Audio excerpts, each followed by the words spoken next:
Olá, Caio. Boa noite para você. Começando com você.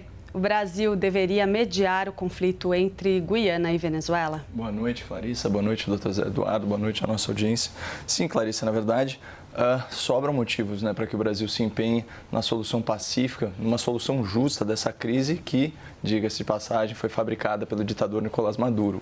Isso porque, do ponto de vista econômico, o Brasil é a maior potência do continente. Do ponto de vista geográfico, o Brasil é vizinho de ambos os países, Venezuela e Guiana. Do ponto de vista militar, a invasão da Guiana pelo exército venezuelano implicaria uma violação das nossas fronteiras nacionais. Do ponto de vista diplomático, a incapacidade de apaziguar um conflito no quintal de casa seria interpretada como um fracasso retumbante nas relações exteriores. E também porque, do ponto de vista político, o Brasil tem na presidência da República um senhor que se comporta há anos como garoto propaganda da ditadura chavista. Aliás, é imperativo sublinhar a ingratidão de Maduro a Lula. E aqui eu destaco o editorial do nosso âncora, William Vac, aspas. O ditador Nicolás Maduro está pagando com um pontapé nos fundilhos o enorme favor que Lula lhe fez. O presidente brasileiro empenhou-se em melhorar a projeção internacional do chefe de um regime acusado de violação de direitos humanos pela ONU e está colhendo em retribuição uma ação ilegal, irresponsável e perigosa, que é a anexação do Essequibo, É no que dá amizade com o ditador, fecha aspas. Ou, em outras palavras, o Lula sai desprestigiado desse episódio. Isso independentemente do seu desfecho. E isso tem sido, inclusive, uma constante, como destaca o próprio William Vac, que fez um bom apanhado aqui. A Colômbia deu uma bronca no presidente brasileiro pela intenção de explorar combustíveis fósseis na Amazônia. O Chile deu outra bronca por conta das posições de Lula na invasão da Ucrânia pela Rússia. São governos de esquerda. Um governo de direita, o do Uruguai, não perde a chance de criticar o governo brasileiro em questões comerciais. E o eleitorado argentino mandou Lula passear numa eleição presidencial na qual o presidente brasileiro resolveu se meter em favor do candidato derrotado. Eu acrescentaria aí esses percalços a desilusão da imprensa europeia com o Lula, que chegou a ser chamado de falso amigo do Ocidente pelo seu pouco caso com a agressão a democracias como a Ucrânia, democracias como Israel, e o seu alinhamento preferencial aos interesses de regimes autoritários como Rússia, China, Irã, Cuba, Nicarágua, Venezuela e por aí vai. Portanto, é imperativo que o Brasil medie sim o conflito e que Lula influencie o seu companheiro ditador no sentido de cessar as hostilidades contra o país vizinho, respeitar decisões de direito internacional e cumprir acordos celebrados para que a Venezuela experimente, pela primeira vez em muitos e muitos anos, eleições legítimas no ano que vem. Para José Eduardo Cardoso, o Brasil tem condições de influenciar dessa forma Nicolás Maduro e mediar esse conflito entre Guiana e Venezuela? Olá, Larissa. Olá, Caio. Boa noite. Bem, veja, eu acho que só existe a mediação quando as partes querem mediador. Ou seja, ninguém tem a característica, a possibilidade de mediar algo que não se quer um mediador. Então, eu acredito que o Lula hoje fez uma fala corretíssima, na linha de que, se precisarem, estou pronto para mediar. E, claro, ele fará todas as gestões diplomáticas possíveis e imagináveis para evitar esse conflito, porque esse conflito não é bom para ninguém. Eu não acho que ali Lula ou ninguém deva pensar, não, isso aqui é uma resposta de Maduro a ele, a B, C ou D. Isso é uma decisão política do Maduro, equivocada, que, a meu ver, tem a ver com questões internas dele, não tem a ver com resposta com Lula, com A, não.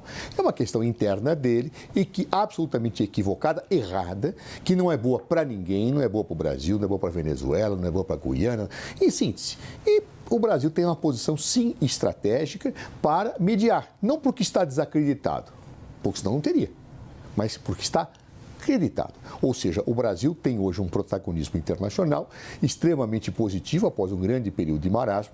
Claro, é óbvio que os países amigos ou inimigos cuidam dos seus interesses, como o Brasil cuida do seu, então alguém vai criticar uma coisa, outro critica outra. Isto é da vida diplomática e o Brasil sabe muito bem governar-se nessas situações. Mas a verdade é que o Brasil voltou a ter um papel internacional sólido. Deixou de ter aquela situação em que o seu chefe de Estado e chefe de governo é ignorado nas reuniões. Ao contrário, ele é procurado, ele é incensado. Então, diante deste quadro que está posto, acho que o Brasil, mais do que nunca, deve agir como mediador, claro, desde que as partes queiram que ele medie. Não é? Ou seja, é impossível. Seria a mesma coisa que eu dissesse, olha, porque está na fronteira lá da Ucrânia, o país A tem que ser mediador do conflito com a Rússia, quando o presidente da Ucrânia não quer e o russo não chama. Então, essa possibilidade, obviamente, ela não se coloca. Mediação se faz quando se quer mediador. O Brasil é o melhor mediador do ponto de vista geopolítico que existe, porque se mantém diálogo com todos os países, não faz seleção ideológico-política à direita ou à esquerda, está da mesma forma que estava na Arábia Saudita, sem ganhar joias de presente, frise-se, está também dialogando com o Maduro, ou seja, não há seletividade ideológica, não é? Não há presente de cá, presente de lá, que são um pouco esquisitos, que são até vendidos depois, não é?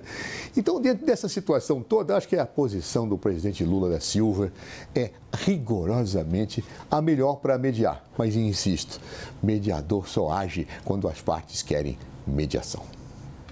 Seguimos debatendo esse assunto no próximo bloco. A gente volta já já.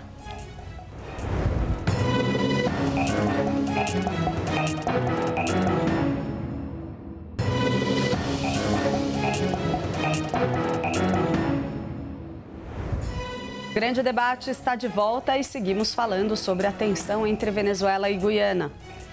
Que medidas o Brasil poderia adotar caso o confronto escale?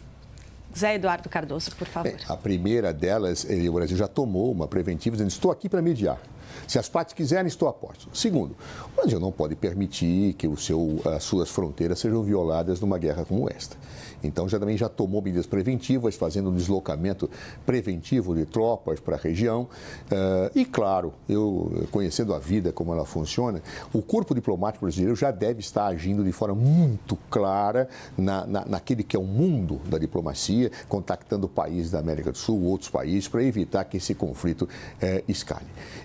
Eu acredito que não é possível que Nicolás Maduro insista numa escalada deste conflito, que o deixará mais isolado ainda, inclusive diante daqueles que são seus aliados naturais, que respeitam, quando eu falo aliados naturais, não é só ideológico, que respeitam a autodeterminação dos povos, porque ali seria uma postura, a meu ver, o meu exclusivo sentir, absolutamente insensata. Claro. Então, vamos aguardar os acontecimentos. Acho que o Brasil está fazendo o seu papel, está cumprindo aquilo que ele precisa fazer. É evidente que o Brasil não tem a vara de condão para dizer parem com isto, né? Mas acho que isso conseguirá ser equacionado, assim espero, para o bem da América do Sul, para o bem da Venezuela, para o bem do Brasil, para o bem da Guiana, porque é uma crise que acabe construindo uma guerra, me parece algo de uma insensatez. Toda guerra é insensata, a meu ver. Mas há algumas situações de insensatez que são maiores que as outras. E esta, neste caso, neste momento, dessas circunstâncias, não teria a menor razão de ser. Caio, na sua opinião, quais medidas o Brasil poderia adotar caso esse confronto escale? Primeiramente, eu faço minhas as palavras do Dr. Zé Eduardo. De fato, o primeiro passo é oferecer mediação. O segundo passo, eu imagino que isso já esteja colocado no debate público de forma clara.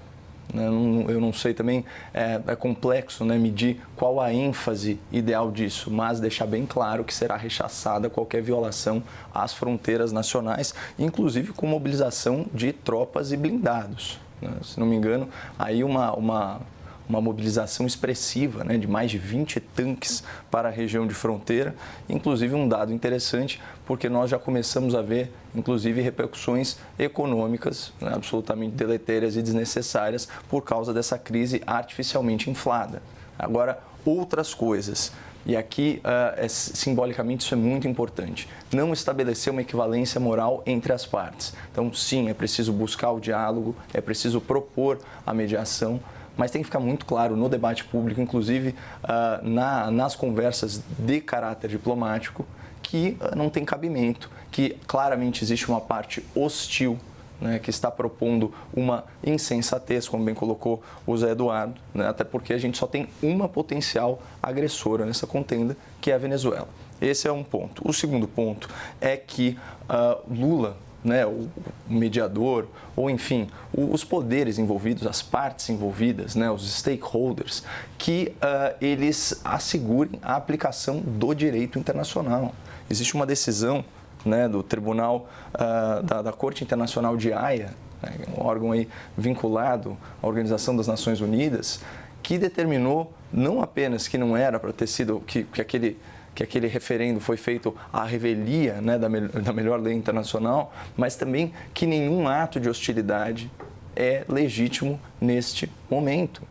Portanto, é preciso validar, até para evitar uma anomia aí no âmbito, né, das relações internacionais, é preciso validar essas decisões, porque elas vinculam países democráticos, é o caso do Brasil.